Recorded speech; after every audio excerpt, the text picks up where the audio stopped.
안녕하십니까. 남북역사학자협의회 남보라입니다. 2018년 말 씨름이 남과 북의 인류무형문화유산으로 공동 등재되면서 북한의 문화유산에 대한 관심이 한층 늘어가고 있습니다.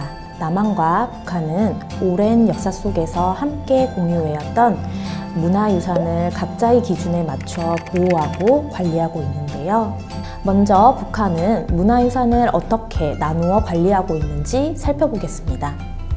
북한에서는 문화유산이나 문화재라는 용어보다 민족유산이라는 표현을 사용합니다. 민족유산은 역사적, 예술적, 학술적, 경관적 가치를 가지는 나라의 귀중한 재산으로 정의하고 있는데요. 이는 우리가 문화재보호법에서 정의하고 있는 문화재 개념과 유사하다고 할 수 있겠습니다.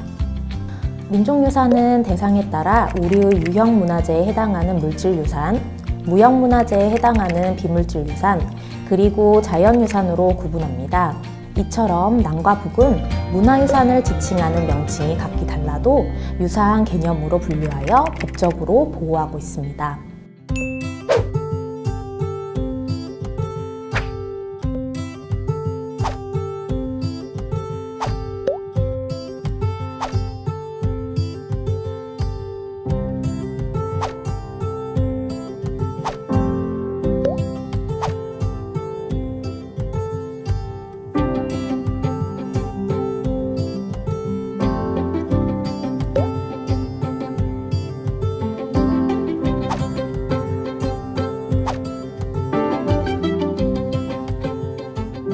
북한의 물질유산, 즉 유형문화유산은 역사유적과 역사유물로 나뉩니다. 역사유적은 국보유적과 보존유적으로, 역사유물은 국보유물과 중복보유물, 일반유물로 평가하여 관리하고 있습니다. 북한은 이 유적과 유물의 현황에 대해 구체적으로 공개하고 있지 않습니다. 다만 국내에 알려진 내용을 토대로 살펴보면 국보유적은 약 193개소, 보존유적은 약 1000개소 이상이 있을 것으로 예상됩니다.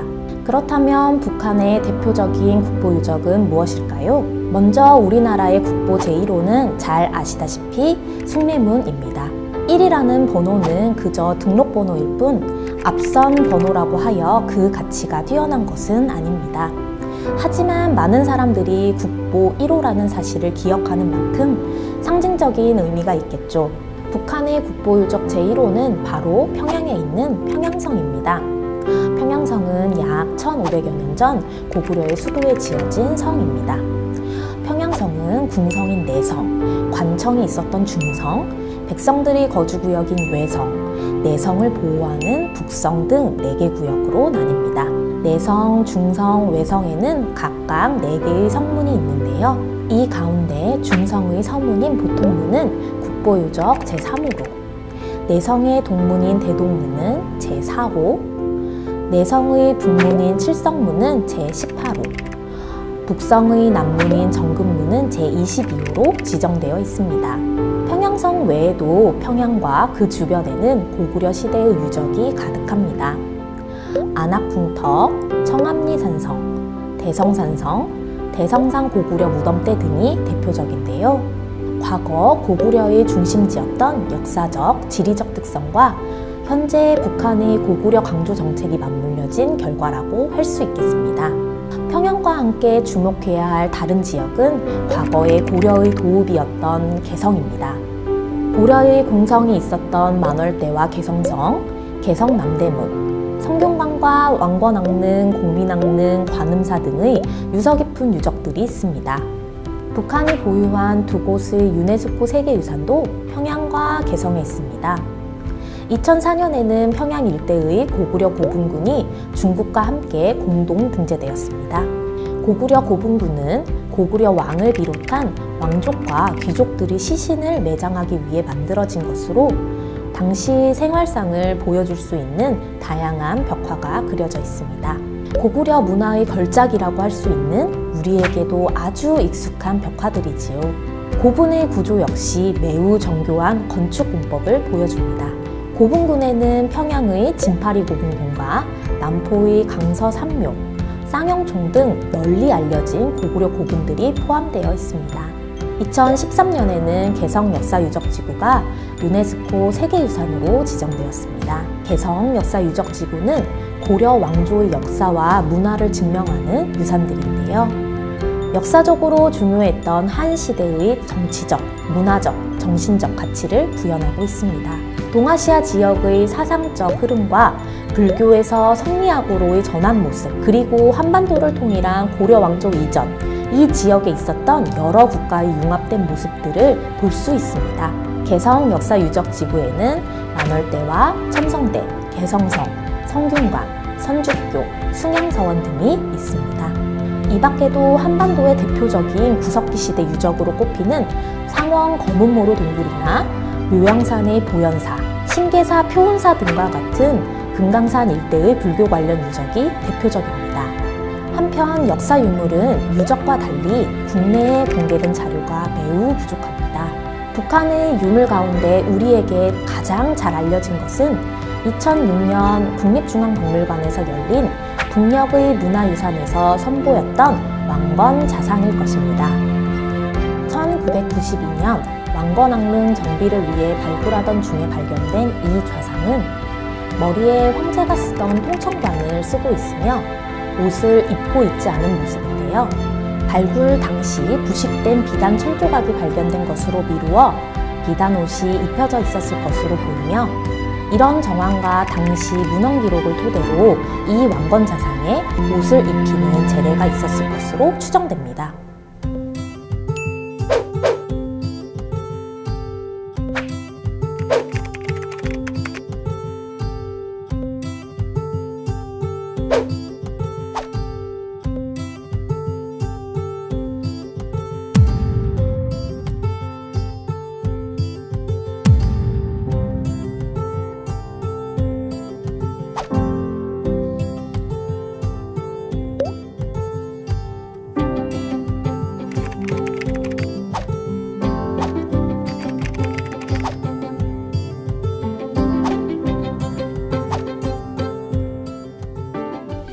북한은 문화유산 보호와 관리를 다음과 같은 세 가지 원칙 하에 실시하고 있습니다. 첫 번째, 주체성의 원칙은 자주적 입장과 창조적 입장을 견지한다는 것으로 사대주의와 민족 허무주의, 복고주의에 반대하는 원칙입니다. 두 번째로는 역사주의 원칙을 통해 문화유산을 해당 시기의 사회 역사적 환경과 연관지어 연구하고 고찰할 것을 요구합니다.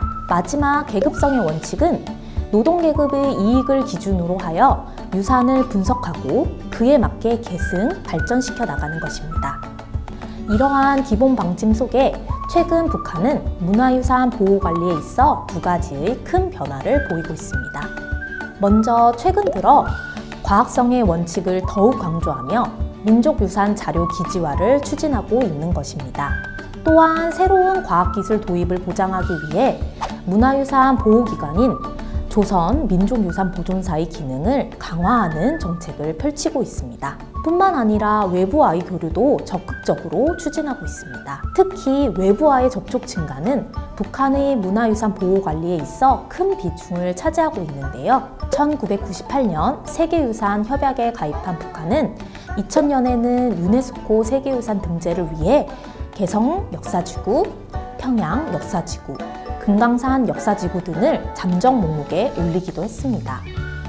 이후 두 건의 세계유산을 보유하게 된 북한은 이 유산의 관리와 조사에 있어 유네스코를 비롯한 국제기구와 프랑스, 독일, 중국 등과 함께하고 있습니다. 국제기구와의 교류 증가는 문화유산 보호를 위한 남과 북의 교류협력 사업이 확대되는 계기가 되기도 했습니다. 2000년 이전의 남북교류 사업은 전시회나 북한 문화유산 답사와 같은 사업에 집중되었지만 2000년대 들어 남북 관계가 개선되면서 다양한 형태의 교류협력 사업이 진행되었습니다. 금강산 신계사를 조사 복원하는 사업이 진행되었고 영동사의 복원도 이루어졌습니다. 개성공단 조성을 위해 남과 북이 함께 해당 지역에 대한 발굴 조사를 진행했고, 개성 역사유적지구의 유네스코 세계유산 등재를 지원하기 위해 학술대회를 진행하기도 했습니다. 남과 북이 함께 협력하여 이뤄낸 대표적 성과로 앞서 보신 북한대첩비의 반환이 2005년에 있었습니다. 이 밖에도 2006년에 고구려 고분군과 평양 안학궁에 대한 남북공동조사, 2007년에 시작하여 지난해 제8차 조사를 진행한 개성 만월대 남북공동발굴조사 등이 있었습니다. 이처럼 전시와 답사, 학술대회를 넘어 남과 북이 함께 다양한 문화유산의 조사 연구, 보존과 복원을 진행하고 있습니다. 지금까지 북한의 유형 문화유산에 대해 알아봤습니다. 북한에 소재한 문화유산에 대해서는 무엇보다 더 깊은 관심이 필요한데요. 이런 관심이 남과 북이 함께 문화유산을 연구하고 보호하는 기회를 불러오게 될 것이기 때문입니다. 이는 남과 북이 함께 해왔던 역사를 후대에 물려주기 위한 노력이자 서로의 거리를 좁혀나갈 기회이며, 남과 북, 분단의 역사가 통일의 역사로 향하는 중요한 걸음이 될 것입니다. 감사합니다.